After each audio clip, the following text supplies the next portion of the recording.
Pueden tomar asiento, hermanos.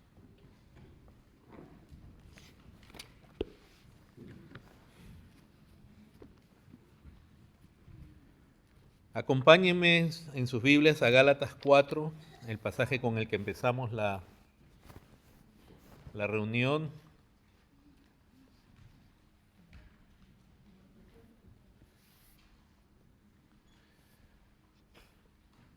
Hermanos, el tema de la Biblia es Dios. No hay otro tema más sublime en todo el universo. No hay tema más importante, más glorioso, más cautivador, más... me quedan cortas las palabras, que sea Dios mismo.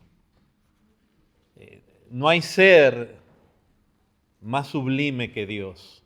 No existe. Y el tema de las Escrituras es Dios y sus propósitos, su persona, sus propósitos eternos y la creación que Él ha hecho en Cristo, en su Hijo. No hay nada más sublime que eso.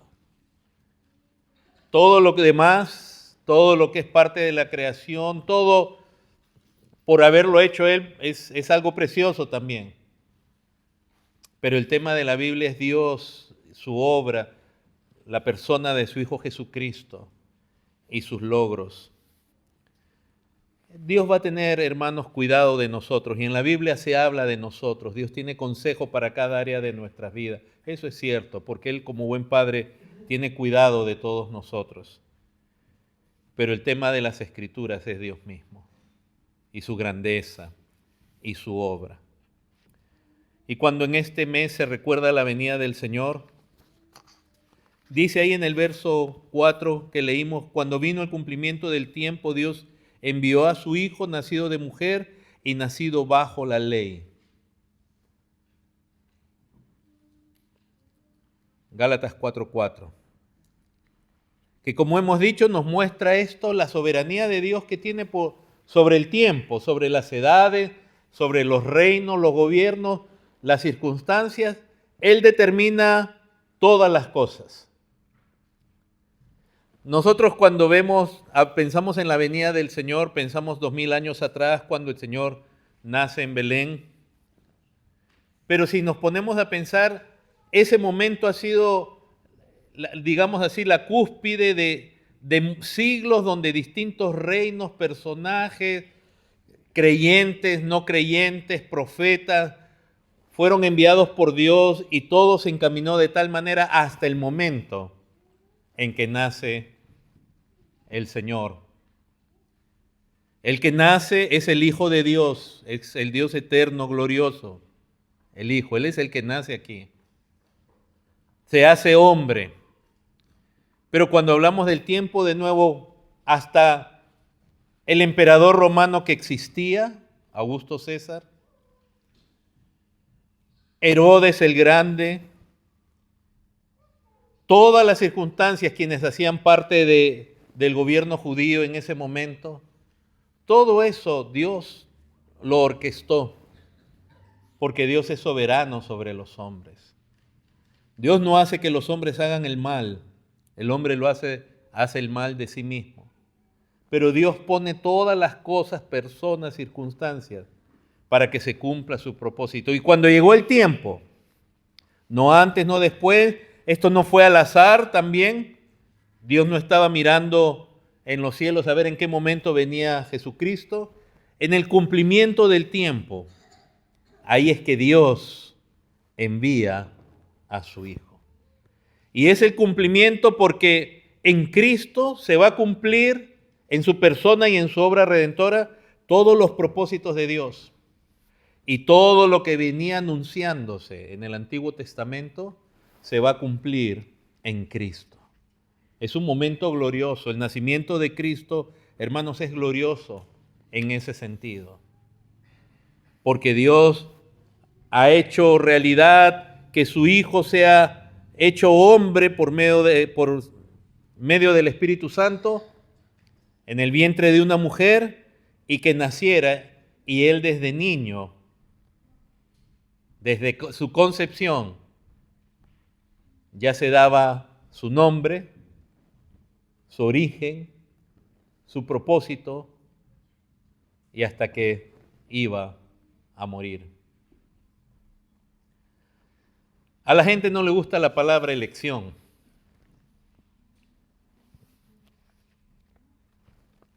Pero tendrían también que rechazar la elección en el sentido de la vida de Jesucristo.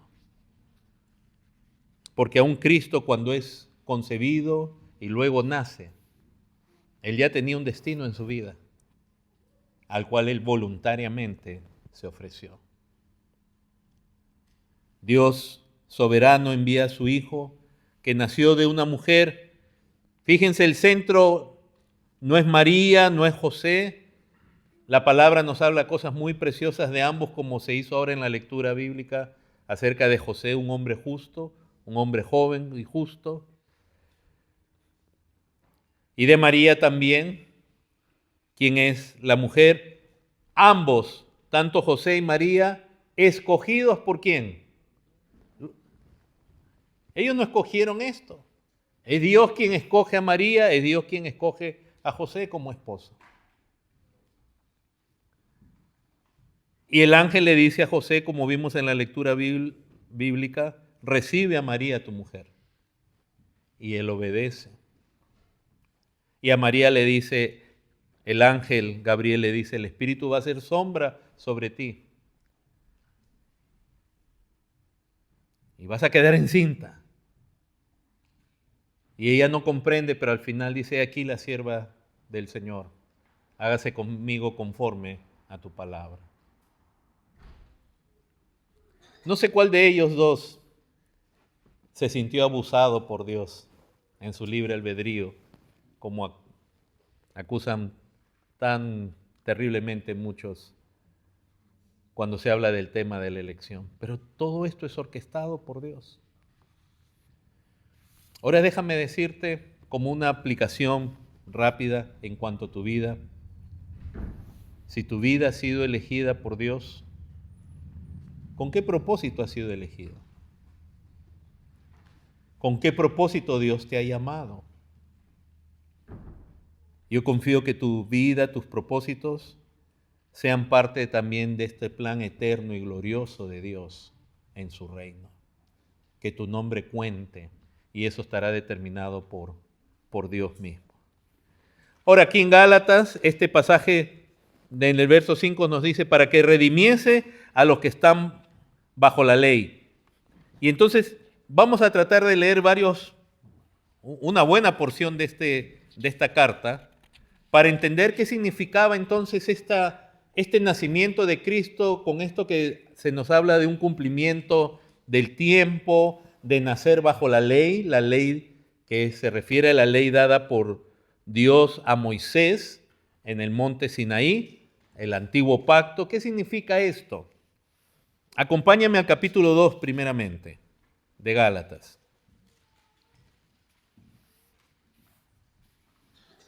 En el capítulo 2 Pablo está dando testimonio de su llamado, del evangelio que él ha recibido, hasta que llega al verso 11 cuando viene a Antioquía y al encontrar al apóstol Pedro viviendo en una forma de hipocresía, él lo reprende.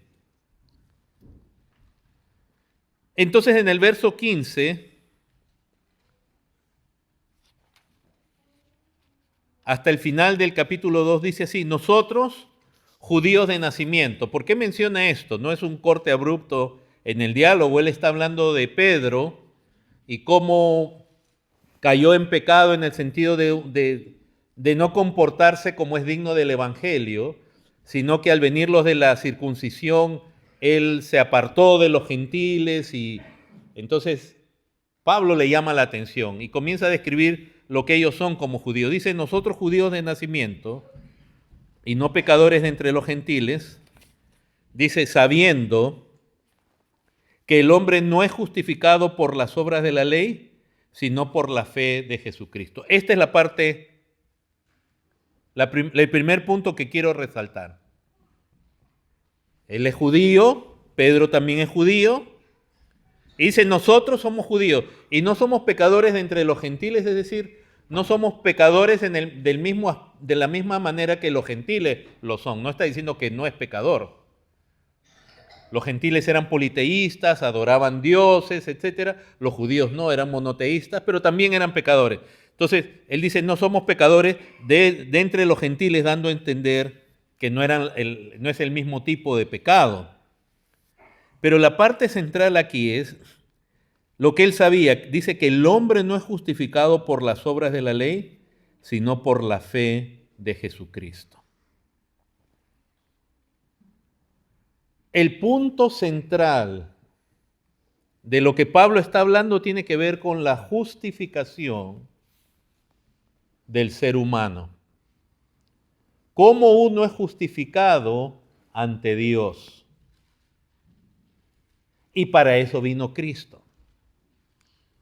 Cómo un hombre pecador como tú y como yo, que somos pecadores por naturaleza y hemos cometido tantas faltas contra Dios, cómo un hombre como tú y como yo puede ser perdonado por Dios, puede ser hecho justo ante Dios. La justificación, hermanos, por si acaso, fue justamente el tema central, principal, que da origen también en la Reforma Protestante. Esta es lo que se conoce como la causa material, es decir, el tema. ¿Cómo se justifica un hombre?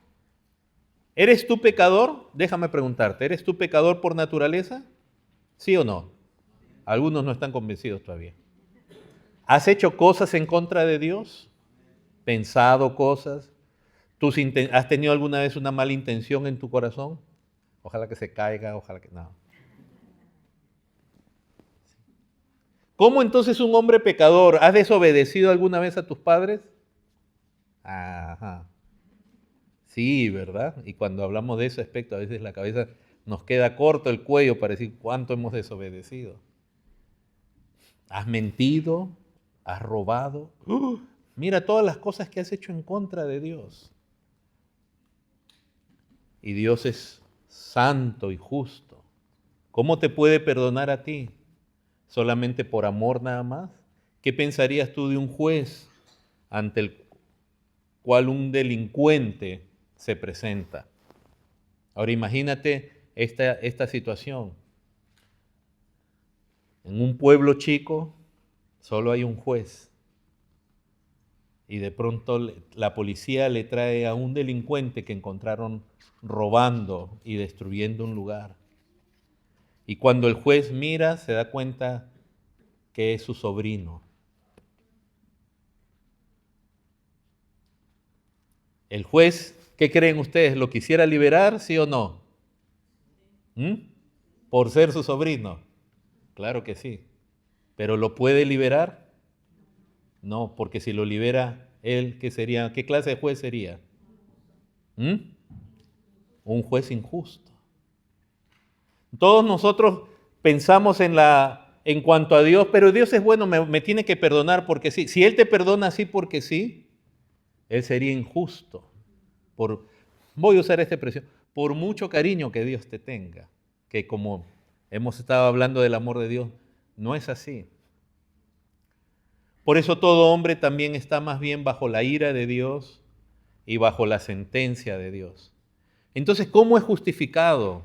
En los días de Martín Lutero, se te decía, el catolicismo romano te decía, el Papa tiene el poder de dar indulgencias, perdones, y ya se había hecho una mala costumbre en el papado de ofrecer indulgencias a cambio de una ofrenda de dinero.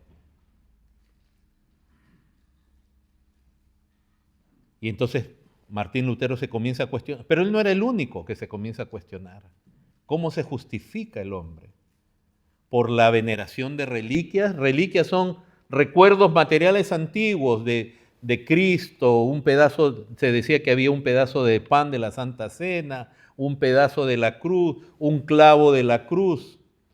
Por venerar eso con piedad, tú recibías tantos años de perdón. ¿Así se justifica el pecador? Hasta que Martín Lutero entendió lo que decía este pasaje, aunque él ve esta porción en Romanos, él también había estudiado Gálatas, de que la justificación del ser humano es por fe en Jesucristo y no por las obras de la ley. Es decir, Dios dio su ley santa, de lo cual la mayoría de ustedes conocen por lo menos los 10 mandamientos, la ley que Dios le dio a Moisés en el monte Sinaí. Y no hay manera que uno pueda obedecer la ley perfectamente. A eso se refiere por las obras de la ley. No está desvirtuándose el valor de la ley. La ley es santa. La ley es perfecta. La ley demuestra el carácter santo, justo y perfecto de Dios. Pero no hay hombre que la pueda obedecer. Por eso hasta tú y yo la hemos desobedecido, la ley. Entonces, por las obras de la ley, por la obediencia a la ley, nadie puede ser justificado ante Dios. Y entonces, ¿cómo se puede ser justificado, perdonado y considerado limpio ante este juez justo? Dice, por la fe en Jesucristo. Verso 15, de nuevo. Nosotros, judíos de nacimiento y no pecadores de entre los gentiles, sabiendo que el hombre no es justificado por las obras de la ley, sino por la fe de Jesucristo. Nosotros también hemos creído en Jesucristo para ser justificados por la fe de Cristo y no por las obras de la ley, por cuanto por las obras de la ley nadie será justificado. Por las obras de la ley nadie va a ser justificado. Nunca vayas a pensar, si eres creyente, que por tu obediencia a Dios tú eres más aceptado o no ante Dios. La ley es santa, es perfecta, debemos atender a la ley moral está vigente, somos llamados a obedecerla, pero esa obediencia no nos justifica porque nuestra obediencia nunca es perfecta. Somos justificados por la fe en Jesucristo. Ahora en el verso 17 dice, y si buscando ser justificados en Cristo, también nosotros somos hallados pecadores, ¿es por eso Cristo ministro de pecado? En ninguna manera. Porque si las cosas que destruí las mismas vuelvo a edificar, transgresor me hago. Ahora miren el verso 19, porque yo por la ley soy muerto para la ley. ¿Qué hizo la ley conmigo? La ley dice, el que peque, ¿qué le va a pasar? La paga del pecado es muerte. Entonces, cuando yo desobedecí la ley ¿qué? Me declaró muerto. Por eso es que Pablo dice que estábamos muertos en nuestros delitos y pecados, porque la ley ya te declaró la sentencia de muerte. Es increíble pensar que todo ser humano está bajo sentencia de muerte. Una muerte eterna. Entonces la ley ya me mató y entonces estoy muerto a la ley. Y dice ahora para vivir para Dios. Si la ley ya te mató, para la ley ya no la puedes obedecer porque te ha declarado muerto. Entonces dice, ahora, ¿qué pasa contigo? Puedes vivir para Dios. Dice, con Cristo estoy juntamente crucificado y ya no vivo yo, mas Cristo vive en mí. Entonces Pablo lo que está hablando es de que Cristo fue a la cruz y ¿qué le pasó al Señor en la cruz? Murió. Y si yo creo en Cristo, si yo me uno a Él, si yo lo veo a Él como mi representante, como mi Salvador, y yo me uno a Él también en la cruz, en su muerte. Y si Él murió, puesto que yo estoy unido a Él, yo también he muerto a la ley. La ley me mató por mi pecado, y en mi fe en Cristo, al unirme en Él, en su vida, en su muerte y en su resurrección, al unirme a Él, en la cruz también he muerto, junto con Cristo. Entonces ya estoy muerto para la ley, pero puedo vivir para Dios. Es decir, la ley me demandaba obediencia, obedéceme. Y no podía yo hacerlo, y al no hacerlo la ley misma me mató. Y entonces se presenta Cristo en mi lugar y Él va a la cruz y en la cruz muere. Ahora, la diferencia está en que Cristo va a la cruz obedeciendo la ley. Yo morí por desobedecerla, pero al creer yo en Cristo, quien muere en la cruz, con Cristo yo estoy crucificado y también he muerto con Cristo. Ahora, dice, por eso en el verso 20 dice, con Cristo estoy justamente crucificado y ya no vivo yo, mas vive Cristo en mí. Y lo que ahora vivo en la carne, es decir, ya sé, todavía estoy vivo en este aspecto, lo vivo en la fe del Hijo de Dios, el cual me amó y se entregó a sí mismo por mí. Y no desecho la gracia de Dios, pues si por la ley fuese la justicia, entonces por demás murió Cristo. O sea, si la justicia que podemos obtener es por la ley, por gusto hubiera muerto Cristo. Cristo murió para nuestra justificación también. Entonces, ¿cómo es justificada la persona? Por la fe en Cristo, no por las obras de la ley. Tú tienes que creer en Cristo y la fe en Cristo significa creer en Él, confiar en Él para tu salvación. Es decir, tienes que tener una convicción en tu corazón de que no hay nada que tú puedas hacer para salvarte y ser justificado ante Dios. Y que tu única esperanza está en ¿quién? Está en Cristo. En Cristo está mi salvación, cantamos nosotros. Ahora, en el capítulo 3, verso 1, dice, oh Gálatas insensatos, así le escribe Pablo a los creyentes en esta región. ¿Quién os fascinó para no obedecer a la verdad, a vosotros ante cuyos ojos Jesucristo fue ya presentado claramente entre vosotros como crucificado? Esto solo quiero saber de vosotros. ¿Recibisteis el Espíritu por las obras de la ley o por el oír con fe? Hermanos, por la fe en Jesucristo, primero lo que hemos visto es que somos justificados. Y segundo, por la fe en Cristo, recibimos el Espíritu Santo. Los Gálatas no habían recibido el Espíritu de Dios por su obediencia a la ley. No habían sido justificados por la obediencia a la ley, ni habían recibido el Espíritu por su obediencia a la ley, sino por el oír con fe.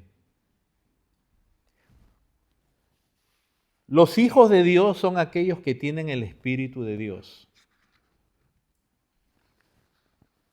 ¿Y quiénes reciben el Espíritu de Dios? Los que creen en el Evangelio, los que creen en Cristo, los que no confían en su propia carne o en sus propios méritos, los que saben que están muertos por causa de la ley, que ante Dios están muertos en delitos y pecados, pero creen en Cristo como su Salvador. Y ellos son justificados y por la fe en Cristo también reciben el Espíritu Santo. Por eso en el versículo 3 le dice, tan necios sois, habiendo comenzado por el Espíritu, ahora vas a acabar por la carne. La expresión que Pablo usa ahí de la carne se refiere a tu propio esfuerzo, a tu propia vida, a tus propias acciones como ser humano. O sea, tú escuchaste el Evangelio, creíste y estabas confiando en el Espíritu de Dios que vino a morar en ti, pero ahora confías en ti mismo. ¿Tantas cosas has padecido en vano, si es que realmente fue en vano?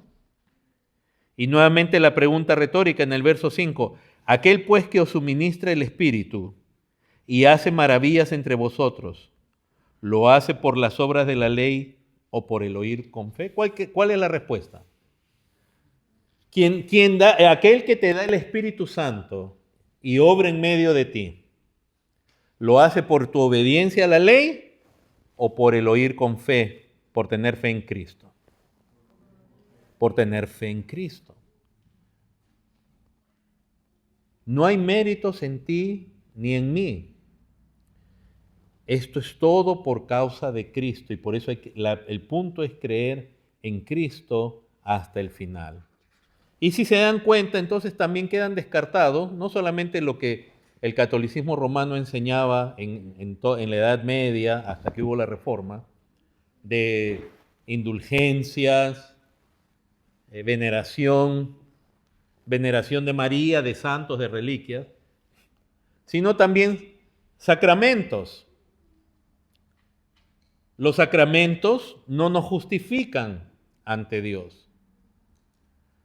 Es decir, en el catolicismo romano se enseña que, por ejemplo, si se hace esto, si se hace lo otro, uno obtiene favor de Dios, obtiene gracia de Dios, pero acá te está diciendo que es todo solo por la fe en Cristo. ¿Por qué se bautiza un niño en el catolicismo romano?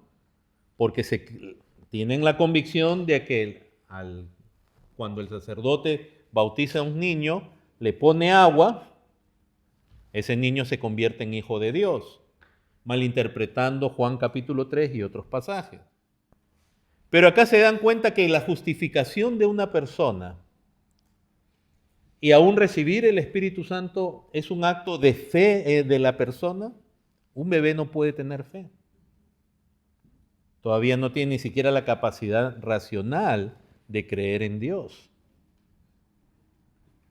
Entonces, quedan descartados también los sacramentos. Como si por los sacramentos nosotros pudiéramos ganar el favor de Dios. Ahora, tercero, hemos visto que por la fe en Cristo soy justificado. Segundo, por la fe en Cristo Dios nos da el Espíritu y hace maravillas, obra en medio de nosotros. Nunca pienses que es por tu obediencia, tu santidad, etc. Tercero, por la fe en Cristo, vamos a ver que uno es hecho parte del pacto de Dios. Y ese es el sentido que tiene el versículo 6. Dice, así Abraham creyó a Dios y le fue contado por justicia. Cuando Abraham le creyó a Dios, esa fe en Dios le fue contada como justicia. Abraham era un pecador como nosotros, pero él al creer en el Dios que le ofreció gracia, que lo llamó y le ofreció un destino bajo su mano, él creyó en Dios y esa fe le fue contada por justicia. Abraham es el ejemplo y por eso se le llama el padre de la fe. Porque la fe implica de nuevo creer, pero sobre todo implica confiar. ¿Tú confías en Cristo para tu salvación, para tu vida? Fe es confiar en Él. Algunos están confiando en sí mismos. No soy tan malo como otros, dicen. Quizás no soy tan bueno, pero tampoco soy tan malo. No. La fe es en el único que es justo y perfecto, en Cristo Jesús. Abraham le creyó a Dios, le fue contado por justicia. Dice verso 7, sabed por tanto que los que son de fe, estos son hijos de Abraham. Y la Escritura, previendo que Dios había de justificar por la fe. Ahora, ¿a quiénes dice? A los.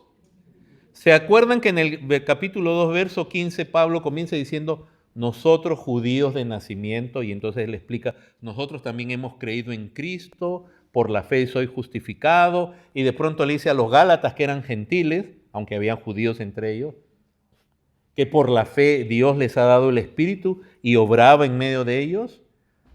Y entonces ahora Pablo está diciendo que por la fe de Abraham, Dios también preveyó ofrecer esta justicia, justificar a los gentiles. O sea, no era algo solo para judíos, sino también para gentiles. Y dice que dio de antemano, ¿la qué? En el verso 8 estoy. Dice, y la Escritura, previendo que Dios había de justificar por la fe a los gentiles, dio de antemano, ¿qué le dio a Abraham? ¿Qué es la buena nueva? El Evangelio, la buena noticia.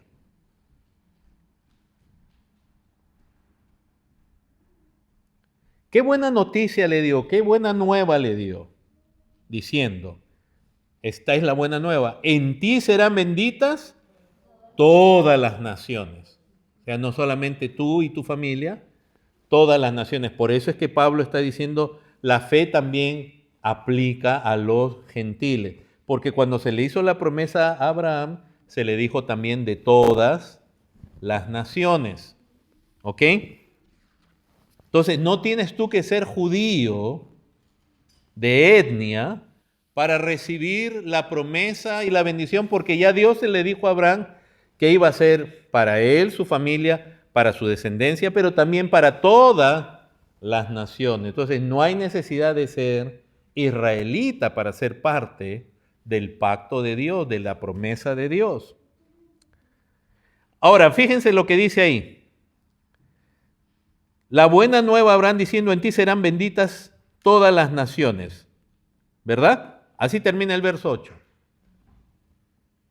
Fíjense que por la fe en Cristo, que es la fe de Abraham, Abraham creyó en Cristo, Dios hizo un pacto con él y le dice, en ti van a ser benditas todas las naciones. ¿Cómo no va a ser grande esto? Que Dios haya tomado un hombre perdido, pecador como Abraham, él le haya creído y esa fe le es contada por justicia. Dios hace un pacto con él que va a alcanzar a todos los gentiles y en ese pacto Dios dice, serán benditas. Por eso es que en el verso 9 dice, de modo que los de la fe son ¿qué? Bendecidos con el creyente Abraham. Hermanos, por la fe en Cristo somos hechos parte del pacto de Dios y somos bendecidos por Dios. Palabra que yo le digo con mucho cuidado, ¿verdad? Porque inmediatamente cuando en esta cultura materialista, cuando se dice soy bendecido, ¿en qué pensamos? Voy a ser bendecido, todo me va a ir bien en esta vida. Pero la bendición de Dios va más allá de eso. Déjenme decirles que entre las bendiciones que Dios le dio a Israel en el antiguo pacto, estaba la de prosperar y bendecirles materialmente. De hecho que sí. Porque era la manera como la gente iba a ver a un pueblo consagrado con Dios y un Dios genuino que les ayudaba en un tiempo donde no había la ciencia, la tecnología, todo el mundo dependía de sus deidades para la lluvia, sin lluvia no había cosechas, las batallas entre los pueblos eran ganadas por los dioses de ellos, ¿no? Entonces Dios les ofrece prosperidad, pero también le dijo, pero si ustedes me desobedecen, les vendrá el mal, maldición. Ahora, por la fe en Cristo, somos bendecidos. De hecho, hermanos, hablamos del bien de Dios en todo aspecto. La palabra dice que hemos sido bendecidos con toda bendición espiritual en los lugares celestiales en Cristo. Pero aún las cosas buenas de la tierra que disfrutamos son parte del bien de Dios. Y obviamente no hay ni que dudar que cuando un creyente, cuando una persona es salva por Dios, cree en Jesucristo, se arrepiente de sus pecados y deja los vicios, deja los malos hábitos, deja el despilfarro, obviamente va a prosperar también en términos materiales.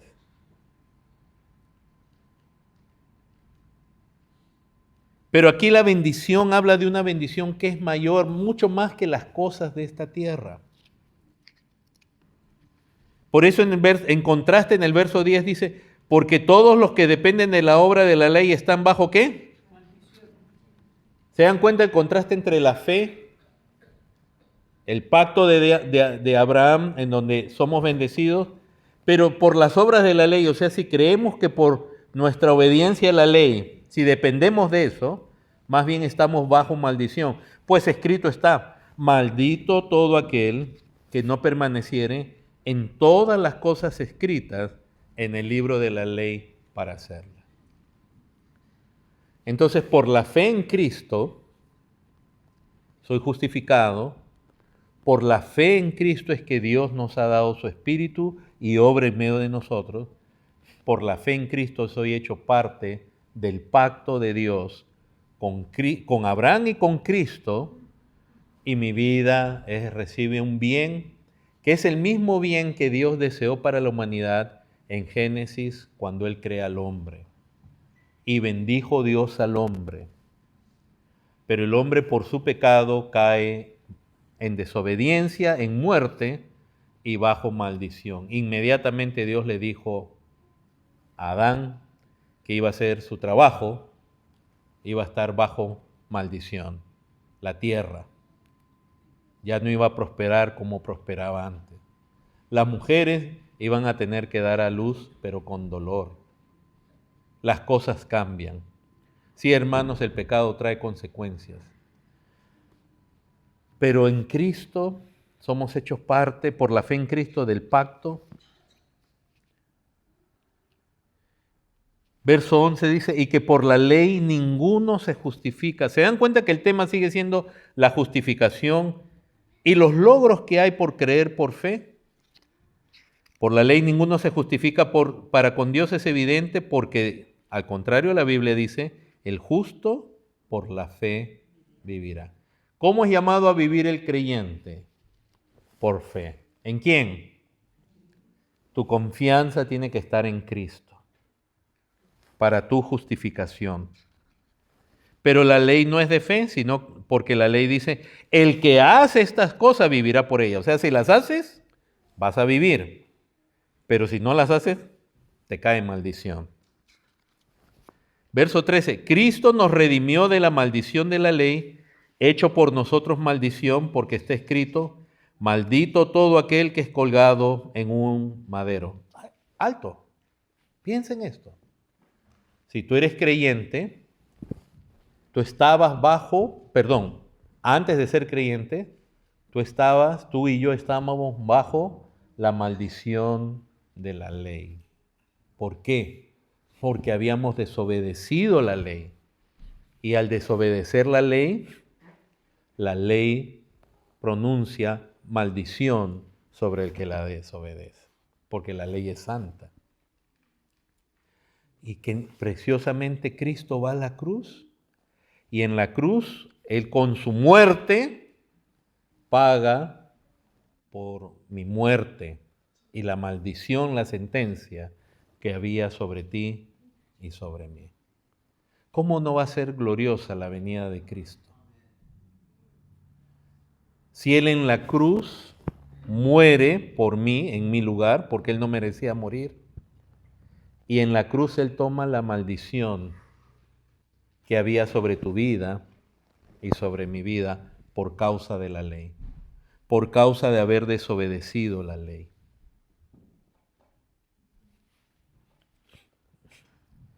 Pienso, hermanos, que quizás alguno de nosotros nunca ha reflexionado suficiente de que uno estaba bajo la maldición de la ley y por lo tanto bajo la ira de Dios. Y que ha sido por causa de la obra de Cristo, que más bien ahora somos parte de Él, del pacto de Dios hecho con Él y la bendición de Dios. Así como algunos todavía piensan que ellos son obedientes, son buenas personas, en lugar de confiar en la obediencia de Cristo. Así muchos no están conscientes de las consecuencias de no cumplir perfectamente la ley. Pero Cristo nos redimió de la maldición de la ley. Ahora, hermanos, cuando se trata de la maldición, es una palabra fuerte. Porque Dios es tan santo que imagínense una criatura como tú y como yo romper la ley, con romper solo una ley, que hemos roto muchísimo, pero con romper solo una ley, esa persona se hace merecedora ha desafiado a Dios.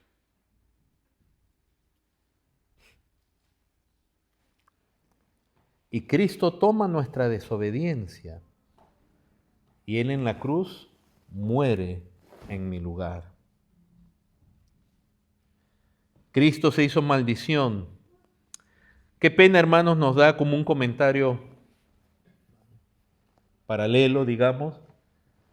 ¿En cuántas llamadas iglesias hoy día se está hablando de las maldiciones y maldiciones generacionales? Y yo he escuchado, es tan lamentable cuando supuestos pastores, apóstoles, profetas, dice, por la autoridad que Dios me ha dado, yo rompo las maldiciones generacionales. ¿Quién eres tú para romper con una maldición? O sea,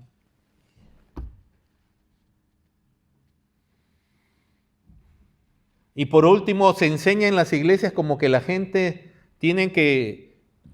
pueden ser cristianos y estar todavía bajo maldición generacional. O sea, qué maldad, qué error. Si Cristo ya murió por mí y yo he creído en Cristo, Él ya pagó por toda maldición sobre mi vida. Y no maldición cualquiera de mi vecino, de un brujo, lo que la ley de Dios decretaba en contra mía. Para el creyente no hay más maldición generacional ni de nada de ese tipo. Y no existe hombre, hermanos, todos esos son... Me da una pena tremenda porque se están tomando en la posición de Cristo y eso es horrendo, hermanos. Creerse que uno puede tomar la posición de Cristo y liberar a la gente de maldición. ¿Quién es uno, hermano? Pero Cristo sí lo logra en su venida. Verso 14, ¿por qué hizo Cristo? Dice, para que en Cristo Jesús la bendición de Abraham alcanzase a los gentiles, a fin de que por la fe recibiésemos la promesa del Espíritu. O sea, ¿qué mayor bendición? ¿En qué se está centrando aquí? Recibir el Espíritu de Dios. Que Dios venga a morar en nosotros y obre en nosotros. Que obre en nuestros corazones, que haga maravilla en medio de nosotros. Por eso antes yo decía, tengo preocupación cuando hablo de la bendición, porque inmediatamente pensamos solo en prosperidad. Y hay prosperidad también para su pueblo en cierto aspecto. Pero también hay muchos creyentes genuinos que hoy día están sufriendo. Pero la bendición de tener el Espíritu, la promesa del Espíritu, y que Él obra en nosotros. Verso 15, hermanos, hablo en términos humanos, un pacto, aunque sea de hombre una vez ratificado, nadie lo invalida ni le añade. Este es un pacto hecho por Dios para aquellos que sean de la fe en Cristo, no es para otros. Para los que creen en sus obras, ellos están bajo condenación. Pero para los que tienen fe en Cristo, esto es un pacto. Esta buena nueva es una promesa y es un pacto desde el punto de vista de Dios. Que aún entre hombres, una vez que está ratificado, nadie lo invalida ni le añade. Verso 16. Ahora bien, a Abraham fueron hechas las promesas y a su simiente. No dice y a las simientes como si hablase de mucho, sino como de uno y a tu simiente, la cual es Cristo. Este pacto fue hecho por Dios con Cristo para todos aquellos que creen en Cristo. Oh, sí, Dios, yo no creo en mí, yo no confío en mí, yo no puedo cumplir la ley, yo no tengo lo que tú, Dios, requieres para ser justo ante ti. Yo creo en la justicia que tú nos das por medio de Cristo. En esa justicia yo soy salvo. En esa justicia tú vienes a morar a mí y obras dentro de mí. Y soy parte de tu pacto. Y es un pacto inquebrantable. La justicia que yo necesito y tú y yo necesitamos ante Dios no es una justicia en ti propia, es una justicia externa, ajena, es la justicia de Cristo. Y por eso nosotros creemos en Cristo, confiamos en Cristo, nos abrazamos en Cristo. Él es mi justicia. En Él estoy escondido y cuando me toque partir con Dios, yo quiero ser hallado en Cristo, no en mí mismo, porque en mí mismo Dios tendría que decir qué horror y echarme fuera. pero en Cristo. Por eso es que Pablo usa mucho esa expresión, en Cristo, ser hallados en Cristo.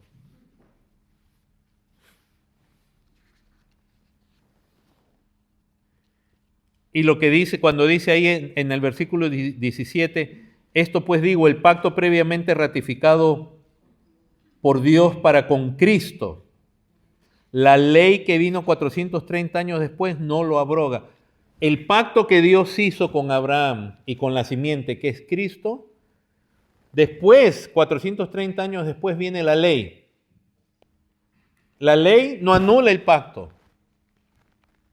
O sea, ahora Pablo va a invertir tiempo en explicarnos, cuidado, no es que la ley sea algo malo, la ley es santa, dicen en Romanos, la ley es buena, pero el hombre no lo es. Entonces la ley al hombre lo condena. El hombre no puede cumplir la ley, pero no es que la ley sea mala, porque la ley es ley de Dios. Por eso el verso 18 dice, si la herencia es por la ley o por la obediencia a la ley, ya no es por la promesa, pero Dios le concedió la herencia a Abraham mediante la promesa que se obtiene por fe en Cristo. Hermanos, qué descanso. Qué descanso sinceramente para aquellos que creen en Cristo. Qué gozo, qué satisfacción, porque tú estás confiando no en alguien falible como tú. No estás confiando en tu pastor, no estás confiando en otra persona, no estás confiando en Cristo. ¡Qué descanso! Estás creyendo en Él. Entonces el verso 19, por eso explica Pablo el propósito de la ley. Entonces, ¿para qué sirve la ley? Dice, fue añadida a causa de las transgresiones hasta que viniese la simiente, a quien fue hecha la promesa, a Cristo. La ley fue ordenada por medio de ángeles en mano de un mediador. Y el mediador no es de uno solo, pero Dios es uno. O sea, la ley fue añadida por causa de nuestras transgresiones, hasta que viniese Cristo. Verso 21, ¿es la ley contraria a las promesas de Dios? No, no lo es. En ninguna manera, porque si la ley pudiera vivificar, la justicia nuestra fuera verdaderamente por la ley, pero la ley no puede vivificar. La ley es buena, pero no puede vivificar porque nosotros no la podemos obedecer. Mas la Escritura lo encerró todo bajo pecado, para que la promesa que es por la fe en Jesucristo fuese dada a ¿quiénes? A los creyentes. O sea, los que creen en Cristo, para ellos es la promesa.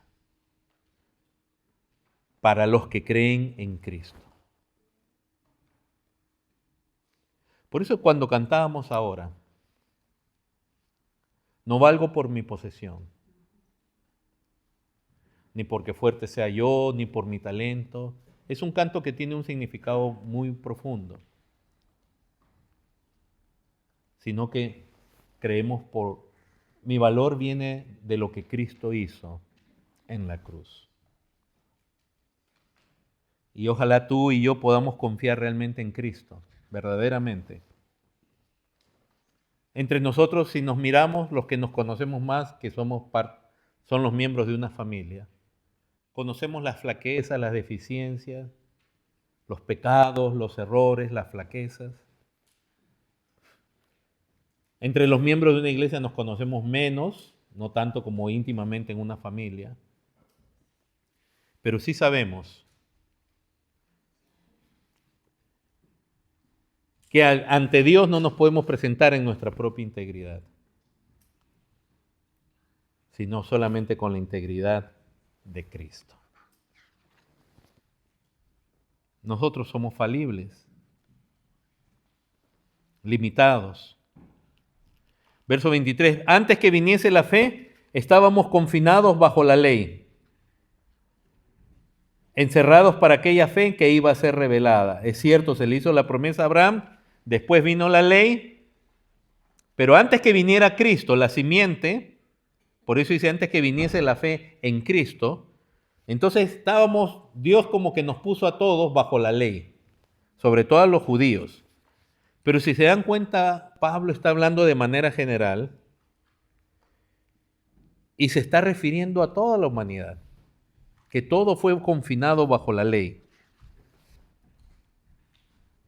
Y dice así claramente,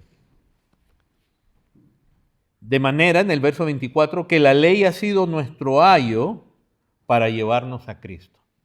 Ahora miren, estoy tratando de ir despacio, miren el orden. Dios se le revela a Abraham, lo llama, salva a este hombre y le da una promesa, hace un pacto con él y su simiente que es Cristo. 430 años después de Abraham, Dios da la ley.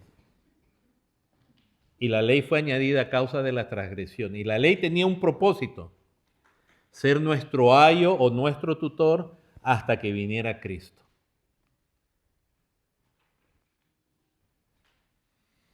La ley no nos podía salvar, ni hacer hijos, pero la ley nos tuvo, digamos, bajo la posición de ser como un tutor que nos iba a guiar a Cristo. Y cuando viene Cristo, ahí ya se cumple todo lo que Dios había dicho. Y la ley, el propósito de la ley es guiarnos a Cristo. Es como, a causa de las transgresiones viene entonces la ley para que tú te mires en un espejo y digas, uy, ¿se han dado cuenta en las mañanas cuando uno se mira en el espejo y uno encuentra muchas fallas o alguna? Depende de tu estado emocional, psicológico, ¿verdad? A veces te encuentras 1000 fallas, a veces dicen, qué bello soy. Bueno, necesitas ayuda, así dicen. Pero normalmente la ley es como un espejo donde tú te ves y dices, tengo esto. Claro, si dejas de ver la ley te olvidas, como igual que cuando te vas del espejo te olvidas qué tenías en la cara. Pero cuando la ley te muestra tu pecado y que no puedes cumplir la ley, tu única salida ¿cuál es? Tu única opción es Cristo. Por eso la ley es como un tutor que te cuida para no perderte en extremo y que te retiene hasta que te lleva a Cristo, en el cual sí puede ser justificado. Entonces la ley tiene ese propósito. Verso 25, pero venida la fe en Cristo, ya no estamos bajo el ayo. O sea, la ley tuvo un propósito, guiarnos a Cristo, pero ya no estamos bajo ese tutor. Verso 26, pues todos sois hijos de Dios por la fe en Cristo Jesús. ¿Cómo somos hijos de Dios? Por la fe en Cristo Jesús. Porque todos los que habéis sido bautizados en Cristo, de Cristo estáis revestidos. Ya no hay judío ni griego, no hay esclavo ni libre, no hay varón ni mujer, porque todos vosotros sois uno en Cristo Jesús. Y si vosotros sois de Cristo, ciertamente linaje de Abraham sois y herederos según la promesa. ¿Se dan cuenta, si lo puedo poner en palabras fáciles? ¿Saben por qué este tema es difícil a veces de compartir? Sí, a veces es la capacidad o la falta de capacidad de expresarse mejor del que predica, es cierto. Pero moralmente este tema no es lo más afín a nosotros. Porque nosotros todavía moralmente chocamos a veces con este tema. Porque nosotros todavía queremos hallar virtud en nosotros, en lugar de hallarla solo en Cristo. Hermanos, Pablo, el que escribe esto, como cuenta en el primer capítulo en su testimonio, hermanos, él era fariseo. Él era de los que cumplían más estrictamente la ley y las tradiciones, más que cualquiera de nosotros. Y él después dice, todo eso lo tengo por basura, con tal de ganar a Cristo. Él ve en Cristo lo que él llega a entender que no había en él. Él se consideraba justo, porque él mismo cuando explica en la carta a los romanos y en otros lugares, como los judíos entienden la justicia, por eso terminan desechando a Cristo.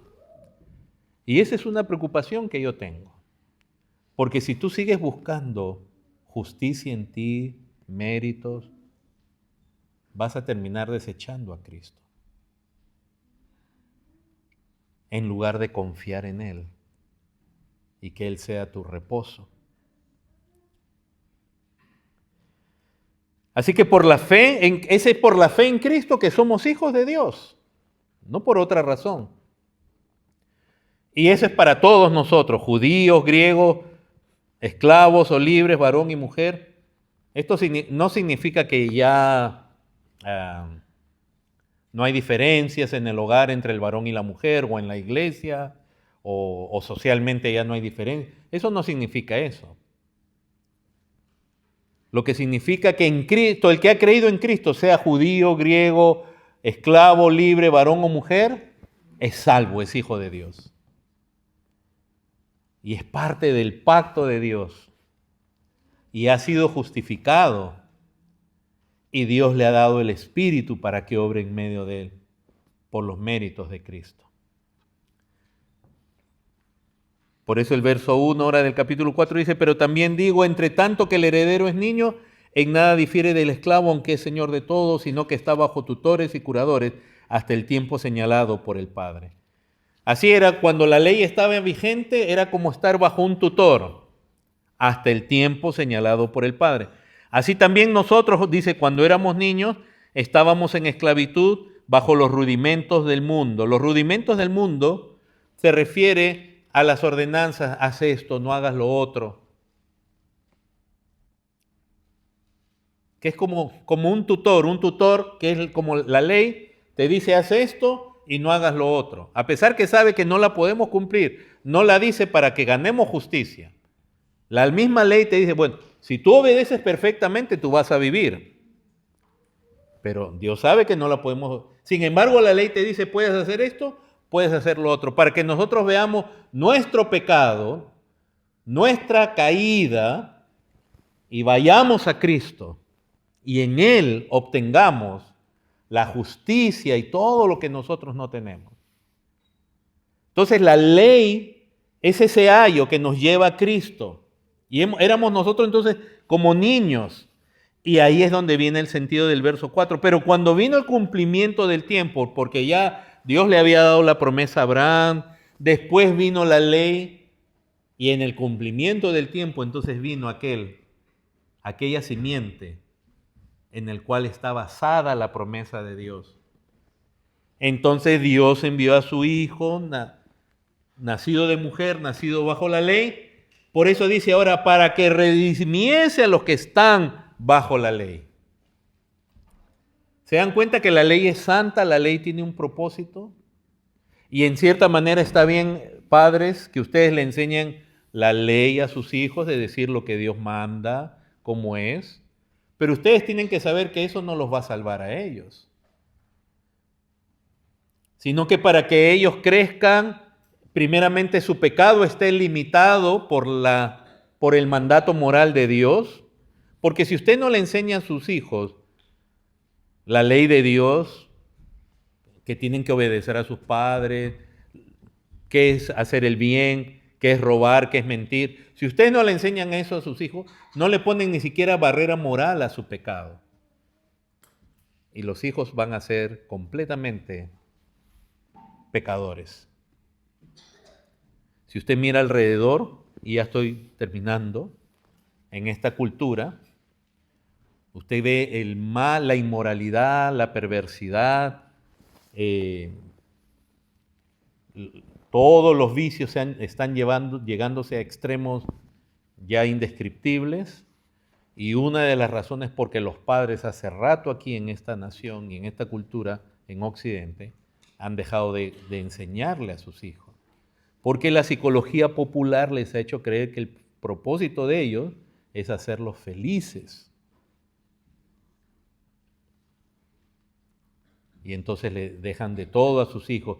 Y si ustedes ven la manera de corregir de los padres de hoy a sus hijos, da risa a veces, porque no es corrección.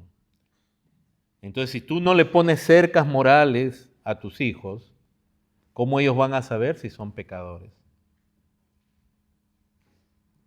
¿Cómo van a saber que son consecuencias? Pero cuando tú les enseñas la palabra de Dios y lo que Dios demanda, tú sabes, tú lo tienes que hacer no para poner culpabilidad en ellos solamente, sino para que ellos aún desde pequeños puedan buscar en Cristo la solución para su pecado. Que cuando ellos se pelean, y estamos usando una aplicación muy sencilla, cuando ellos se pelean entre hermanos, que sepan que no fue solo pelearse entre hermanos, que de pronto en el corazón salió a relucir egoísmo o abuso o envidia. Y que el niño tú le puedes decir, Dios te puede perdonar, pero que llegue a ver que en Cristo hay la justicia que él necesita. Creer en el Evangelio. Entonces la ley ha sido ese ayo.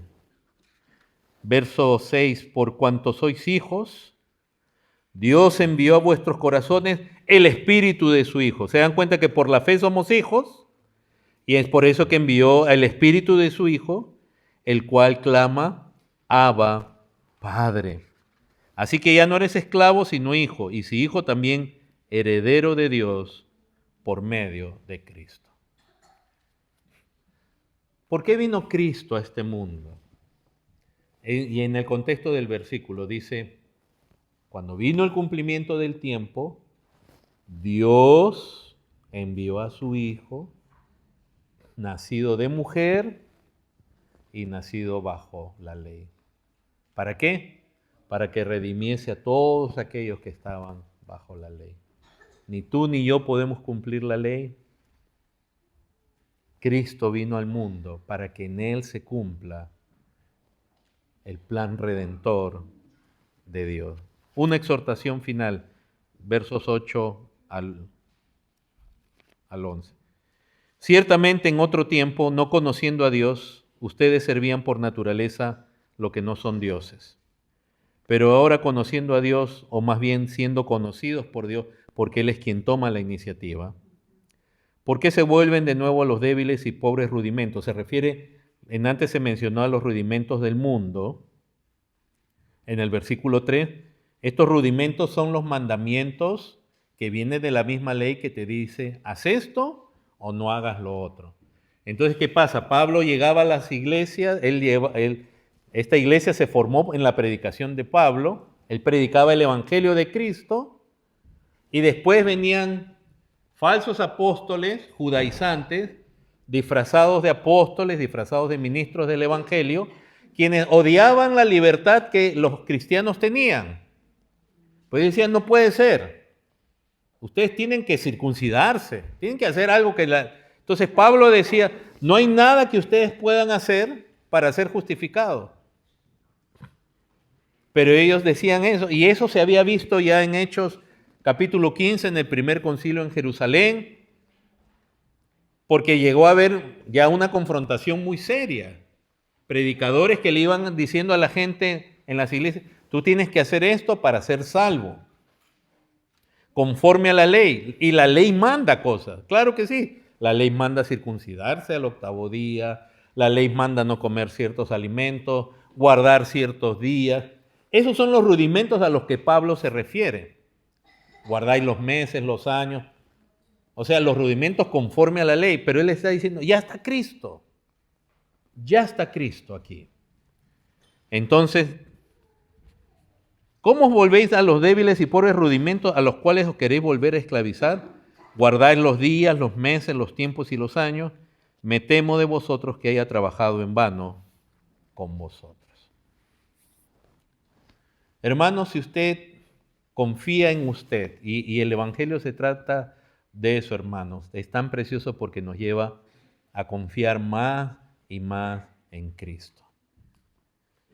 Y por lo tanto menos y menos en ti, en tu desempeño, en tu capacidad. Todo lo que tú eres ante Dios, si tú has sido recibido por Dios, es por causa de Cristo. ¿Te has puesto a pensar en eso? ¿Tú sabes lo que implica que en Cristo haya sido lavado, perdonado a alguien como tú y como yo? Y no ha sido algo parcial, es completo. creer en Cristo, confiar en Cristo, conocerle a Él.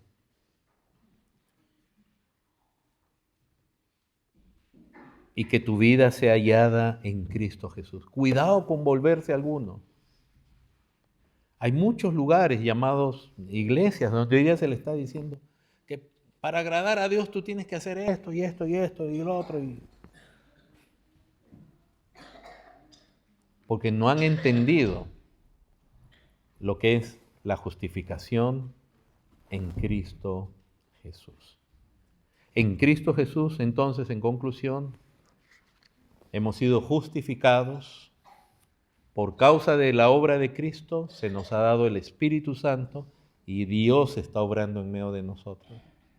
Y por causa de la obra de Cristo y para los que tienen fe en Él, ellos son participantes del pacto, las promesas y la bendición de Dios. Todo por causa de Cristo.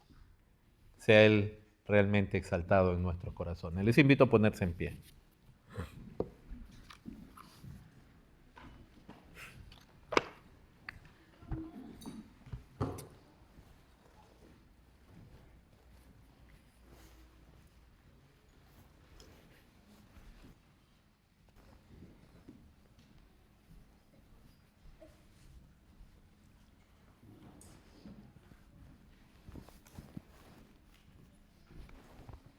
Quiero pedirle a Edgar si puede, de nuevo, si podemos entonar. Vamos a orar primero, pero terminamos entonando este canto de nuevo. No valgo por mi posesión. Confía en Cristo hasta el final. Ahora, hermanos, usted dirá, ¿por qué tanto énfasis en confiar en Cristo? Porque nuestra carne tiende a confiar en la ley. En la carne siempre buscamos bondad en nosotros. ¿Se acuerda cuando Adán y Eva pecaron? ¿Qué hicieron ellos? Ellos se escondieron de Dios, pero se habían cosido hojas delantales, se vieron su desnudez, pero lo que hicieron fue cubrirlo. Eso lo hemos heredado nosotros. Pero Dios es quien nos busca y nos dice, ven, yo tengo unas vestiduras mejores. Son las vestiduras de un cordero, de una víctima inocente, en quien Él ha puesto la redención. Entonces ellos tuvieron que ser desnudados de sus delantales de hojas de higuera para ser cubiertos con pieles. Y Dios les da promesa de redención. Siempre veamos en Cristo, hermanos, y en nuestra unión con Cristo, que ahí está nuestra salvación. Padre, gracias